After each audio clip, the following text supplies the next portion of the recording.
Well, this is exciting. I've got Matt here, Matt Bendett from Peerspace. Welcome, Matt. It's great to have you on here. Matt Bendett is co-founder and VP of Ops and Strategy at Peerspace. Peerspace was founded in 2014.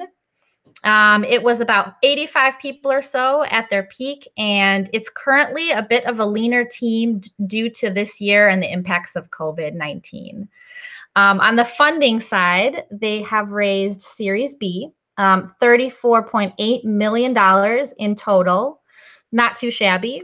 And to give a little bit of a description of what Peerspace is, it is your little black book for finding a unique and undiscovered places to meet, create, or celebrate.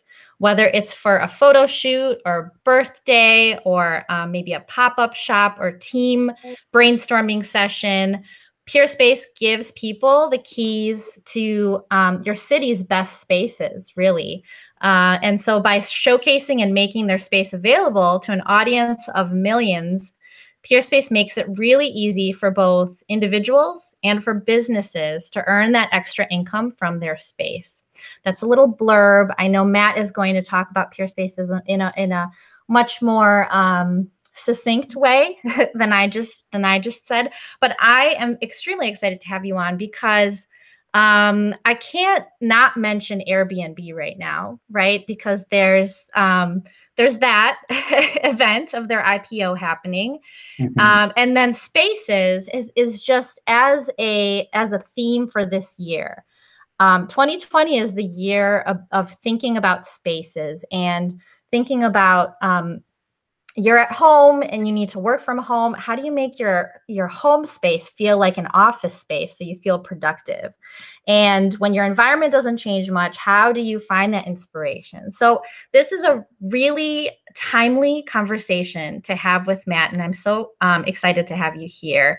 To give a little bit of background on how we connected, you were looking for someone to help with content creation back when we got connected. And so like copy and messaging and promotion of different marketing stuff that you're doing and different services that you're offering. So creating like case studies and white papers and webinar clips and a microsite for a partnership that you were putting together. And so during that meeting, you had shared a go-to market plan with me. And so that's when I knew that, yeah, Matt really does understand marketing. He gets it. And so it was a really nice conversation that we had. So glad to have you on here, Matt. I'm excited to talk to you about all the questions that I have for you. Yeah, Anna, thanks for reaching out to me. And it's a pleasure to speak to you again. Wonderful. So let's kick it off. Let's talk about right now with Peerspace. What's your role like right now? You're covering ops, right? Are you covering marketing as well? What are you actually covering?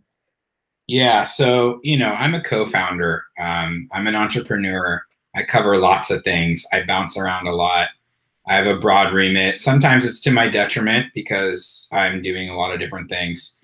But at my core, I'm responsible for operations at Peerspace, which is our customer experience, trust and safety, some of the things that we need to do to support the marketplace's growth, as well as all of our supply related strategy, business ops, kind of the thing that are also sort of growth focused. And at prior points in my career at Peerspace, I started the marketing team. I led marketing.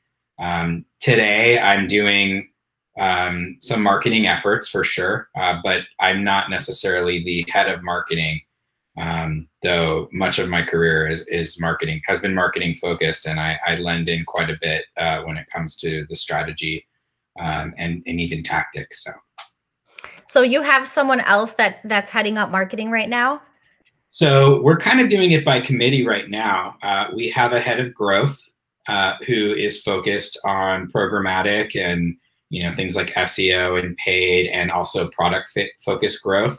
And then on the brand strategy, messaging, product marketing side, we sort of tag team, and that's when I jump in to lend a hand where I have the extra bandwidth to do so. That's where we are now. This is 2020. It's an interesting year.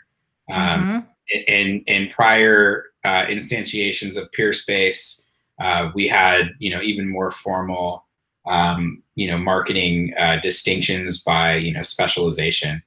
And I can take you through some of that. But I think for the most part, we have a big brand that has grown a lot organically over time.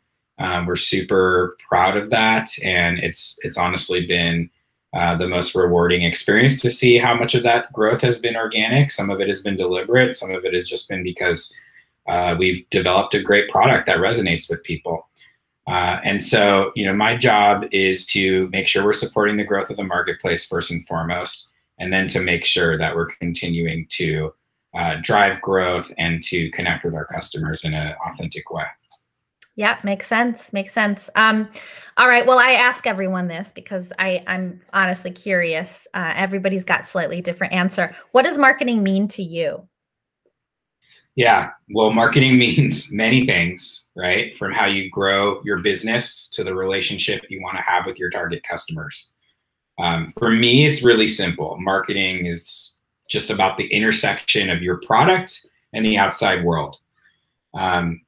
It's about defining the why is what I think about behind what you've built, and making sure that people understand that, because everything really follows from there. So, I'm not a big business quote or inspiration quote person, but I always fall back on Simon Sinek's start with why, and this feeling that people don't buy what you do, they buy why you do it. He was, of course, talking about core, first principles for starting a business. But when you do that, that's when marketing's job gets going. That's what they do. Is marketing's job is to make sure as many people as possible understand that why. And so that's really what it means to me, is taking what's being built, why we've built it, and making sure people know. Awesome. I love that. It's a inspirational answer. I get some people on, and there's no right answer, right? It means different things just based on the context and experiences of the person. But some people say marketing is sales. You need sales. You need marketing's end goal to be sales. And so this takes it to a different level where it's more inspirational and it's more connection with your why and your outside world. So I love that. Yeah, I would say if marketing is sales, of course, it depends on what part of the marketing spectrum you work within. But how are people going to be made aware of what you're selling? It's that when I think of sales, I just see that as a really narrowly defined process of converting a prospect. And I think it presupposes the fact that people actually know what it is you're trying to sell and why you're trying to sell it. And you shouldn't forget about that, because that's the core principle that I think all marketing starts from. When you get more tactical, then of course sales is a big part of it. User acquisition, retention, managing the life cycle. Those are really pivotal parts of the day-to-day marketing job. But as a marketing leader and as an entrepreneur, I think it's really important to start there. Yeah, makes sense. Yeah. All right. So I talked a bit about Peerspace, and it's a really, like I said, awesome time to be talking about Peerspace given the situation in 2020 and also other companies that are IPOing. So can you talk about, like, what would you say sums it up in a nutshell, who you're for, what problem you solve? Yeah, easier said than done, I will say that. But Peerspace is a platform that allows individuals and companies to discover and book unique spaces. So, they've got to bring activities to life and inspire themselves and others. So specifically, we're helping people easily plan their production shoots, their meetings, their events. And then we also have a network of 10,000 hosts that are able to utilize galleries, offices, lofts, et cetera, to partner in their creations and earn money on their hourly booking. So it is a marketplace. But yeah, I mean, at its core, it's about helping people bring these activities to life. In 7 years since we started the business, it's still tough to get more specifically around that. But ultimately, we believe the world is a better place when we're bringing people together, and any activity outside the home or office can happen in a Peerspace location. And that's our driving mission. Yeah, that makes sense to me. That's a pretty good way to summarize it. I'm curious, what who is your target buyer made of? Like, what's the percentage? Because it could be small business owners, doing pop-up shops, or it could just be individuals like me throwing birthday parties, or it could be companies that are trying to create those team gatherings. What's the breakdown? Totally. I mean, it's a great question, and that's why it's really hard for me to give you the two-sentence pitch, because it really is dependent on these different segments that we work with, many of which are very different. So as I mentioned, there's sort of three verticals that encompass all these different types of activities you can plan in Peerspace. There's meetings, events, and productions. Within each of those, there's corporate segments, there's professional, and then there's amateur segments, and there's, of course, both social and professional activities for why people would meet, celebrate, create.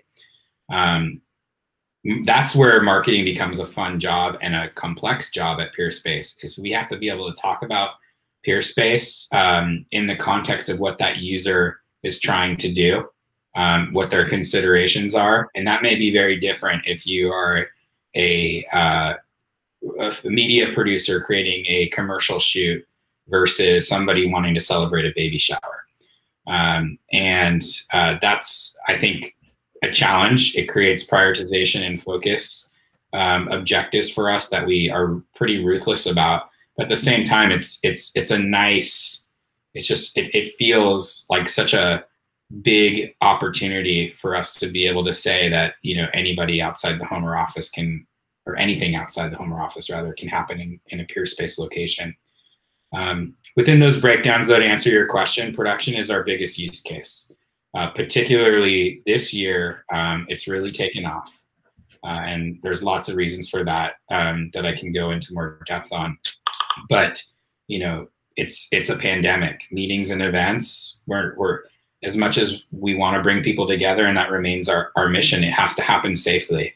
And we need, user consumer confidence to be there. And so we've put a lot of effort into that.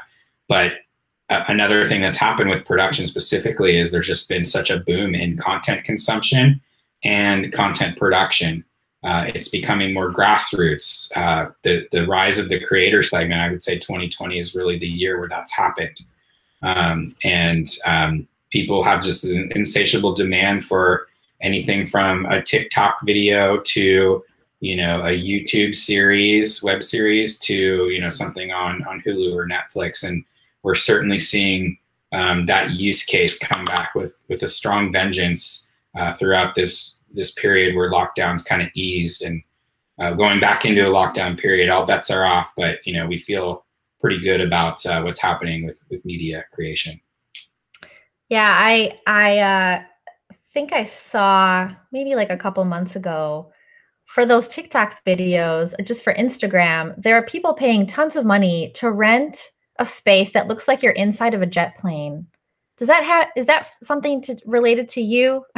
Maybe it is Peerspace related, but you can essentially rent the space and it looks like you're inside of a jet plane, and then post that on Instagram. Yeah, we had nothing to do with that media, like the PR around that. That's just something that took off. But the spaces on the marketplace, there's around 18,000 spaces and growing by the day. Every space is unique. Every booking has a story to tell. In that particular one that you're talking about, I guess an influencer tried to kind of like fake, or at least put on a set on location that they were in a private jet for some of their creative materials, and a bunch of outlets ran with it. And we actually have a space on the marketplace that is this, like fake fuselage with all the interior of a jet. And I don't know exactly what it runs for, but it's pretty affordable, and it gets booked frequently for photo and film shoots. That's so interesting. Okay. Yeah, interesting. This all kind of coincides really well, right? The production, content production aspect of it. So that's interesting. It's the rise of content. So you'd see more of the need for that. And that's why it's more where you guys focus versus the meetings and events. Makes sense. So let's talk about the different teams within the company. And I know that's changed over time. So maybe if you can talk a little bit about like at your peak, what did the teams look like? What did the marketing team look like? And yeah, that would be great to understand that. Totally. As I stated earlier, I started marketing at Peerspace. We built a small team there. After a few years, I moved over to the operations side because we needed to focus on, scaling that part of the business, making sure we could be supporting our supply and our customers in general. And we ended up growing a marketing team, which, at its peak, had both the, product and / integrated marketing, campaign marketing functions, as well as PR, social on the brand strategy side. And then we had a growth team that is SEO, content, paid marketing on that side, and then also product growth, virality, referral, that kind of stuff. So I can't take credit for all the evolutions of the marketing team. But I really wanted to start the team focused squarely on acquisition. That's sort of where our roots are, and we become much more sophisticated as we grow in terms of having measurable, programmatic, performant media, whether that's paid, SEO efforts, content marketing efforts, etc. So we really leaned on that side, I would say, of the marketing spectrum. Got it. But there's so much more to do on the brand side. Like I said, every booking has a story to tell. Each space is unique, and we've certainly focused efforts there, but I think that's where there's just a ton more to do. Mm-hmm. You're not the first that I hear the company that I hear that from. And I think, I don't know if this is the case, but I think brand is harder, could be harder in some ways, right? It takes time. It's a little different than, okay, let's pick a channel, let's do paid ads there, let's get better at it, let's iterate, getting better over time. SEO, same thing, getting better over time, measurable. With brand and like strategy, brand strategy, it really is. Sometimes you just have to go with like what you think it should be, and then wait longer to see how it plays out, and to also kind of get reactions from folks. And it might not be like a quantity play. It might be, you're getting some reactions from those targeted folks that you really want to have your brand resonate with. So it's just, I think it's different. It's a bit more difficult when I think about brand. And so maybe it takes longer to get that developed. Yeah, I'm not going to be a contrarian there. I think, yes, it is a long play, your brand, and it is not as measurable. You can't directly attribute growth like you can a mid-bottom of the funnel activity like Google AdWords. But it's incredibly important. And you don't have to like fully invest in your brand where you're going as far as like buying, billboards in every city. But the brand strategy is so important, and you really should not get started. This is my take. You shouldn't get started on anything performance-based or programmatic if you don't know what you're trying to accomplish and who you're trying to talk to. And you don't have to be an expert at brand strategy, but you should definitely work through, a template so that you feel good about what you're then going to execute on. But yes, I think if you're talking to other startups, you're talking to earlier stage companies that have a fixed amount of money to spend, they're going to want to make sure every dollar works hard for them. And brand is just an investment that you're making over time. If you were to spend your money on brand, you may not recoup it right away. You could run out of money if you don't grow the business fast enough. So Yes. Yeah. Yeah, but it's interesting that you said that you still need to work on the strategy and like who you're for and what you're offering and why you're offering it early on. You can't get started on the performance stuff if you don't have that crystal clear. Otherwise, your performance stuff is probably going to fall flat or not be as effective, right? Yeah, right. I don't think it takes a long time to get your brand house in order, your messaging. But yeah, I think that's a prereq. Great. So let's talk about marketing and like what channels are you focused on? And I think you kind of alluded to the paid and the SEO and the content marketing. Can you dive a little bit deeper and talk about how, like, what you're focused on right now? What's working well for you? Yeah, so SEO continues to be important to us. That's unique to the business, though I think generally it's a good strategy for a marketer to think about. But we built a platform that supports endless amounts of content, you know, both the spaces themselves and what people are saying about them, how they're using them. So we invested in engineering efforts as well as content marketing efforts. It's a long journey. It's similar to brand in terms of the investment level and the payback period. But yeah, it's really important for us, and it's something we continue to focus on a day-to-day. Paid is great for after you have awareness and you want to drive more consideration and acquisition. For us anyway, we do less awareness buys and more of the conversion and pushing you to purchase. So that helps, but honestly, like these organic channels and these programmatic channels are something that we just continue to invest in. We know that's our bread and butter. We are exploring and we continue to work on other channels from time to time to test them. There's a really great marketing book that any kind of early stage company marketer or really anybody should read about it. That's working in a startup called Traction, and they talk about all these different channels that you should test, how you should measure them, and how you should expand to different channels. It came out like 5-6 years ago, I think, at this point, but I think it's still very relevant in terms of how you should go from channel to channel, when you should be measuring each channel's attribution and the plateau that's happening before you decide to like double down on a different channel again, and how you test your way into something scalable. I love that you mentioned Traction because I also love that book. And I don't think there is, even though it is kind of on the older side, I think it's tried and true, and it stands the test of time. And I wrote a LinkedIn article kind of summarizing it because not everybody wants to read the whole book, but I love it. I reference that when I can. I share that when I can. So it's great to hear that you also find that a book of value. I still think about it, and maybe it's just because I don't read as much these days. I don't have time to. So I think about the books that were really relevant to me as we were getting started on this journey, and that really was a good grounding principle for marketing and acquisition. Yeah, absolutely.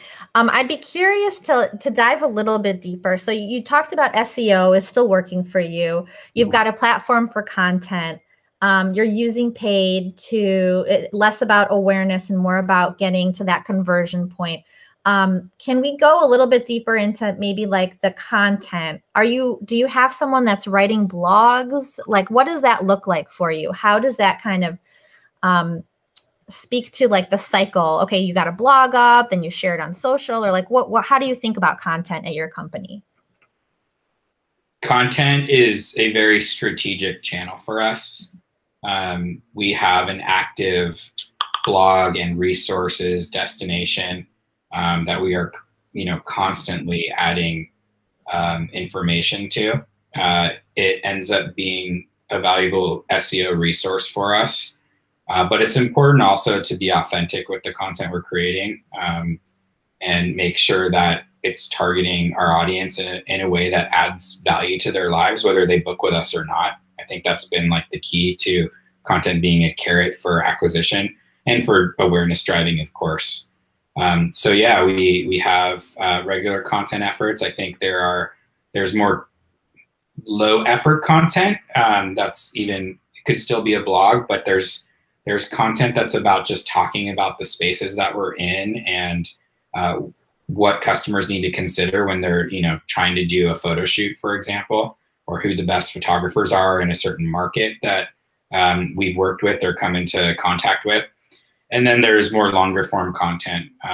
We don't do a lot of it, but we've, you know, recently this year we did a white paper on things related to the future of work, and those times we'll, you know, invest a lot of effort into certain pieces depending on what we think the possible reach is, or just, you know, what's required to make it compelling. Mm-hmm.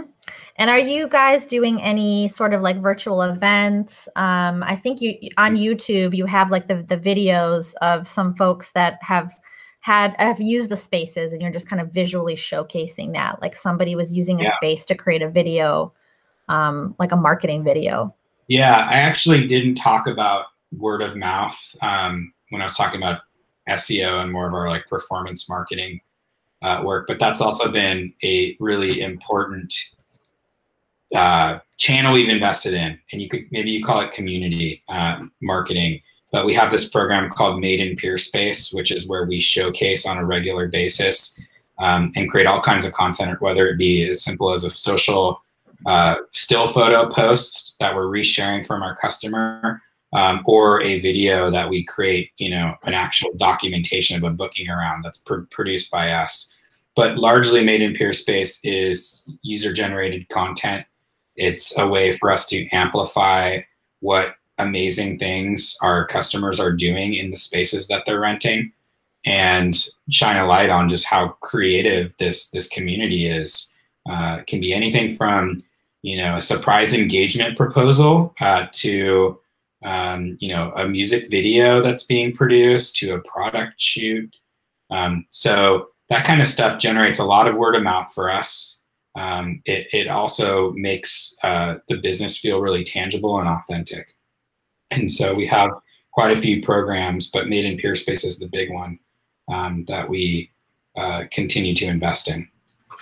I love the user-generated content spin here, and community too, right? Because then you don't have to work as much. You have your community, you have your folks that are just like loving the spaces, creating that content, and then you can use that, share with others, and it's not you that's making that. And I think there's something really powerful about that, much more powerful than something that you create and you know, try to get people enticed to read it. It's other folks that are using your stuff, right? It's almost like a testimonial to what you offer and how much they love it. Yeah, well, and we don't do it because it's easier than making our own content. In fact, you can't control the message always, so you're somewhat limited by what kind of content comes back to you.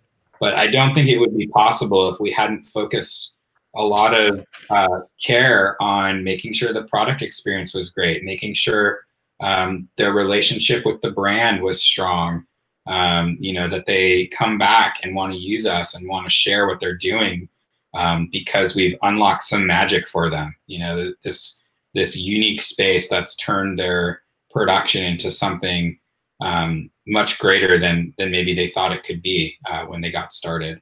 And so that's what makes user-generated content really valuable.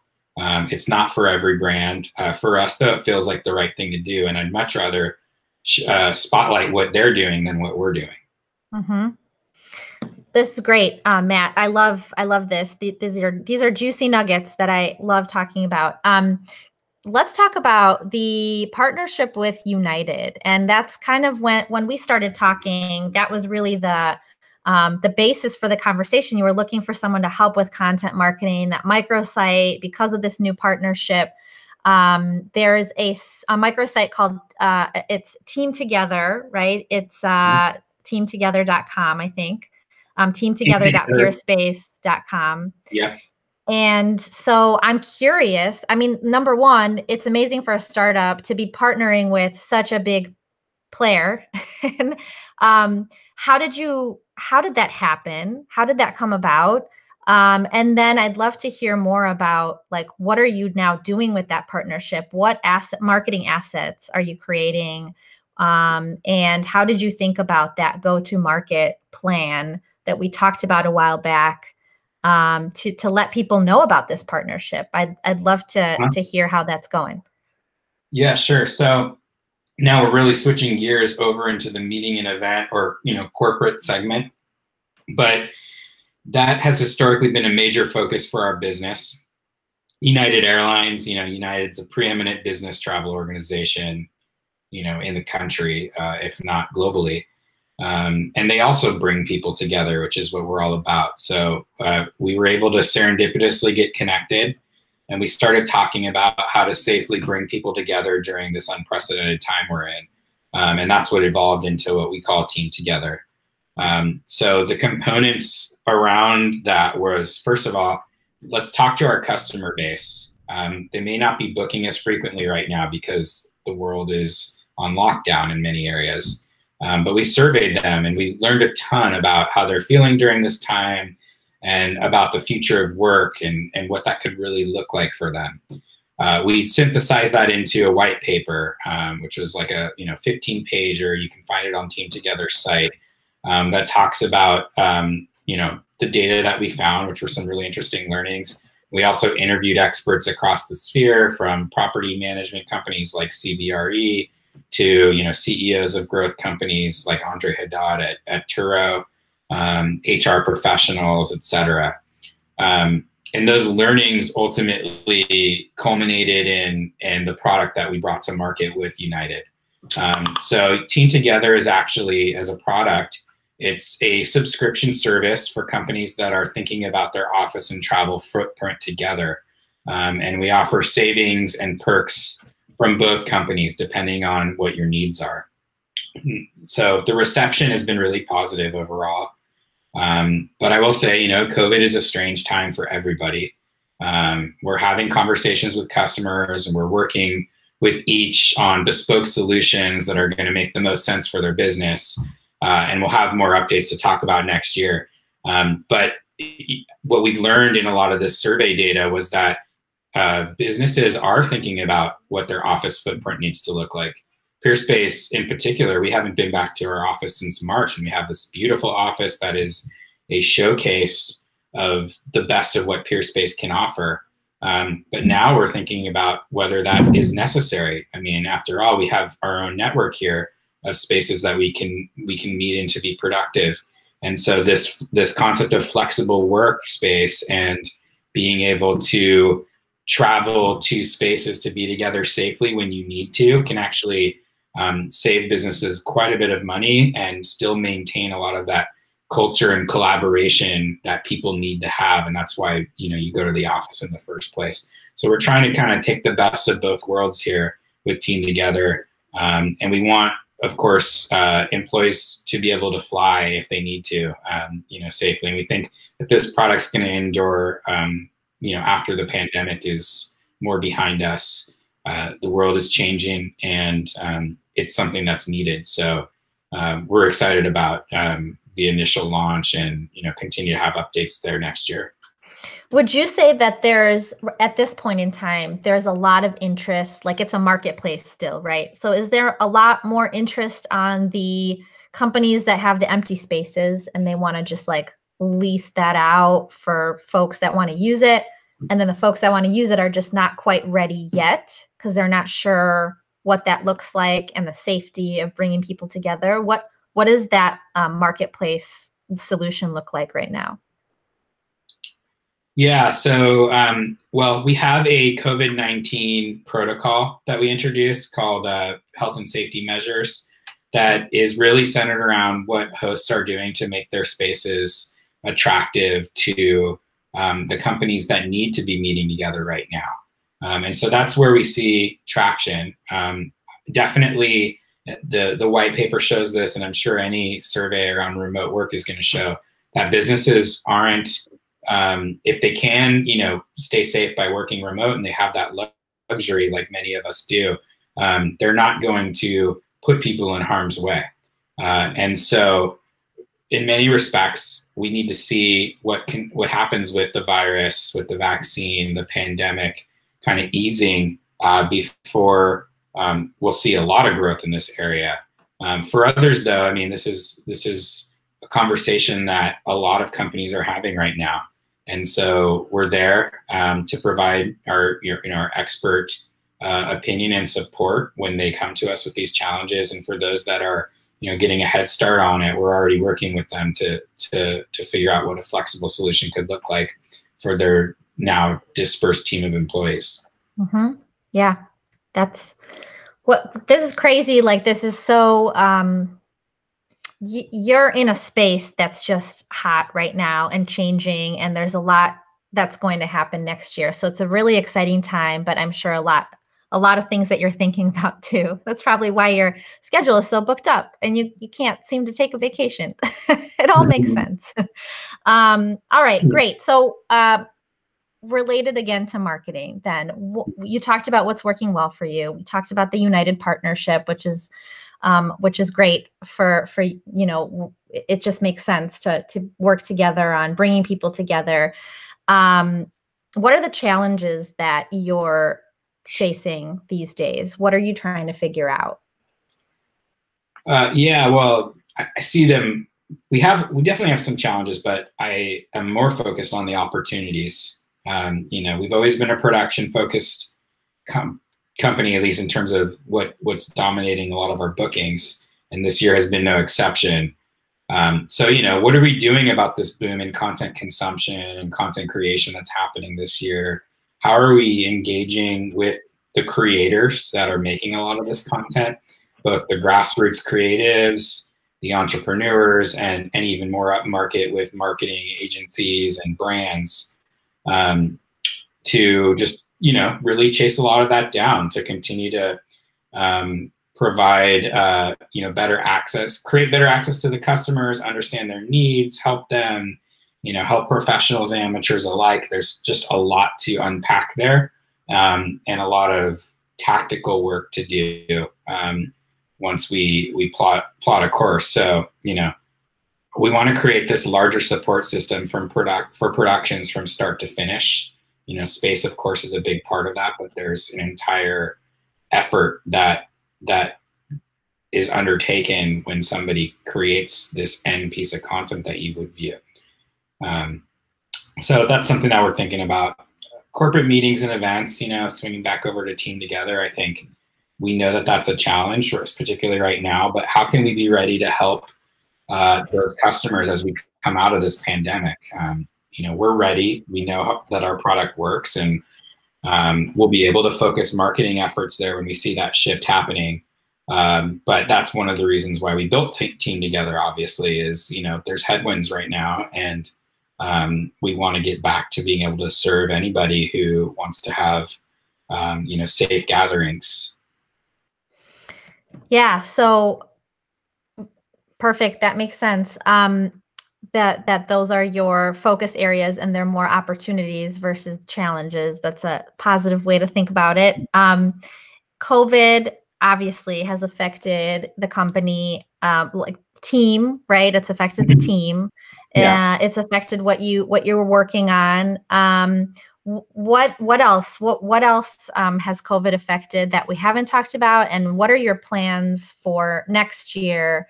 Given that, well, we're probably still going to have just because the new year is coming doesn't mean that COVID goes away. It's probably going to be another 1 to 2 years before things start to seem a little bit more like they used to, but still won't completely go back to normal. So what do you plan to do for next year that's maybe different for what you're doing, or maybe more of an emphasis on what you're already doing this year? Yeah. COVID has forced everybody, but Peerspace especially, to focus. You have limited bandwidth, potentially limited channels to reach customers, or maybe growth in certain channels, but shrinking and happening in other places.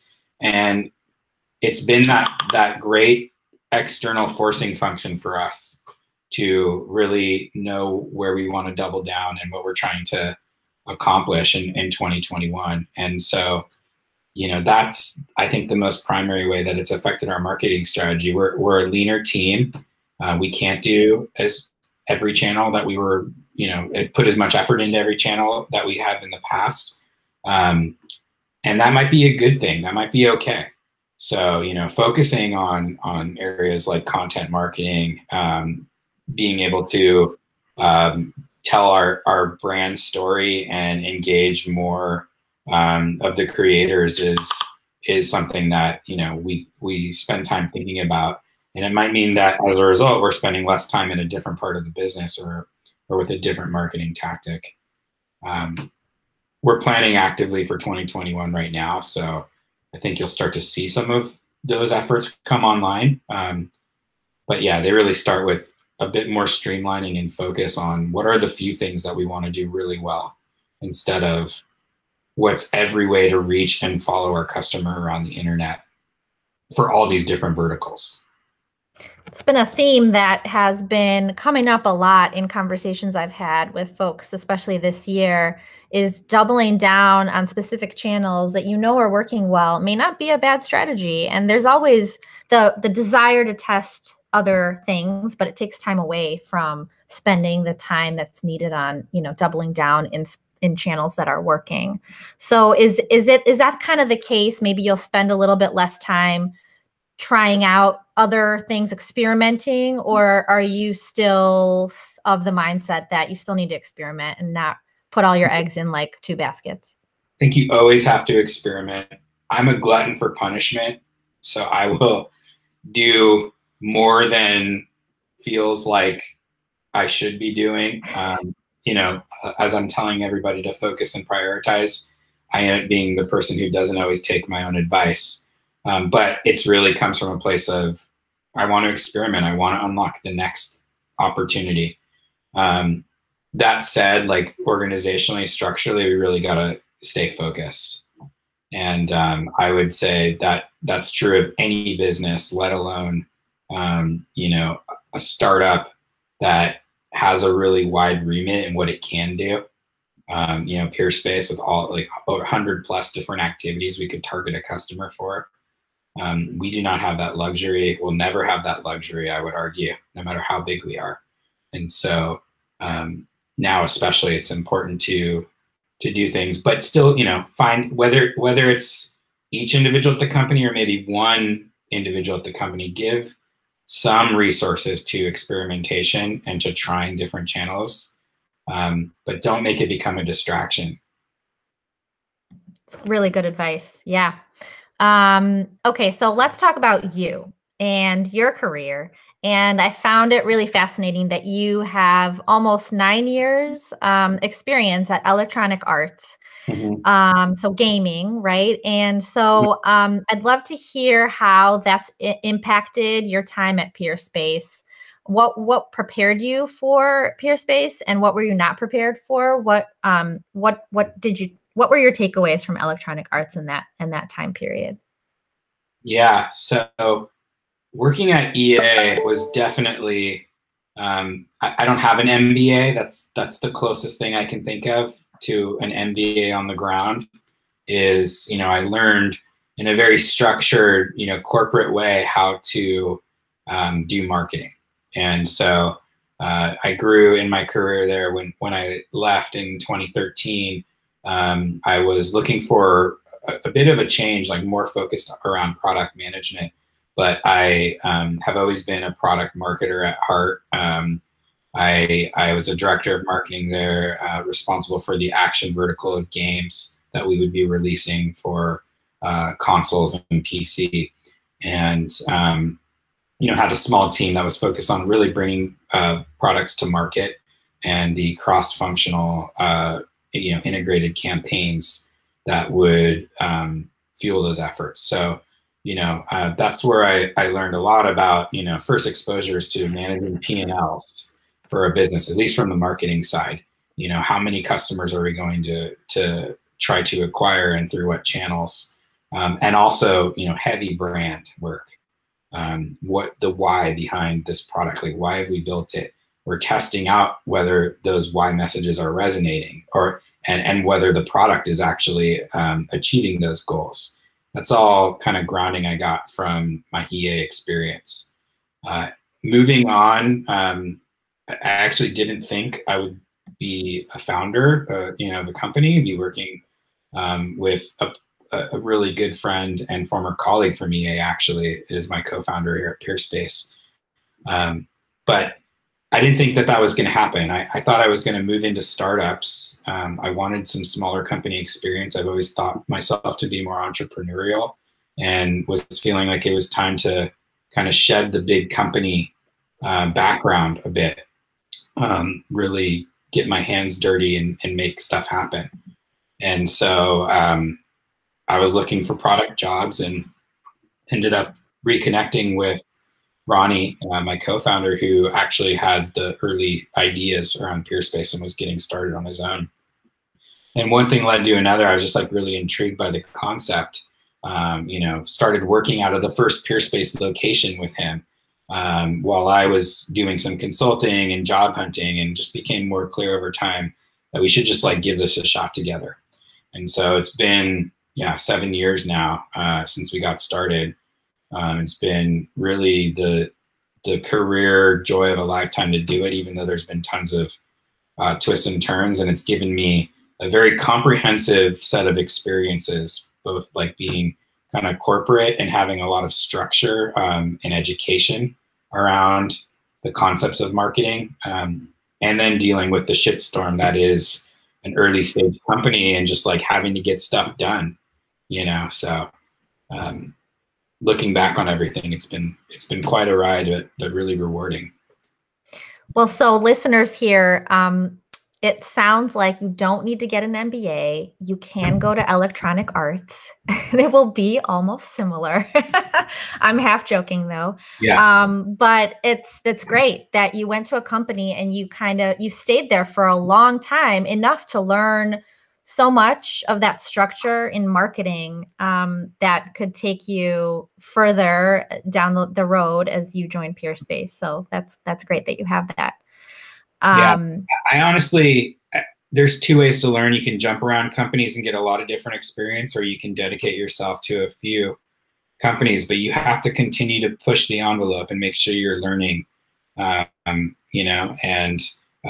trying new things, and like keeping your network up. And that's something that, despite me not having many stops in my career and generally staying longer, I've had to make sure to do. Yeah. That's great that you're sharing that. So we don't have too much. I'm like using up this entire hour clearly because I have so many questions for you, and it's been such a great conversation.